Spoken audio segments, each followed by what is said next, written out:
YSR Congress party నాయకుడు మాజీ MLA Dwarampudi Chandrasekhar Reddy మరోసారి వివాదంలో చిక్కుకున్నారు. జూన్ 12న విడుదల కావడానికి సిద్ధంగా ఉన్న పవన్ కళ్యాణ్ నటించిన హరిహర వీరమల్లు సినిమా విడుదలకు ముందు రాష్ట్రంలో సినిమా హాళ్ల బంద్ వ్యవహారం ద్వారంపూడి చుట్టూ తిరుగుతోంది. జూన్ 1 నుంచి తమ సమస్యలు పరిష్కారం కాకపోతే సినిమా హాళ్లను బంద్ చేస్తామని ఎగ్జిబిటర్లు తొలుత ప్రకటించారు. ఇది తీవ్రంగా వివాదంగా మారింది. జనసేన మంత్రి కందుల దుర్గేష్ దీనిపై విచారణకు ఆదేశిస్తున్నట్టు ప్రకటించారు.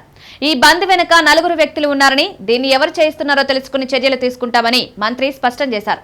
అయితే తదుపరి రోజే హైదరాబాద్ లో సమావేశమైన ఎగ్జిబిటర్లు బంద్ లేదని ప్రకటించారు.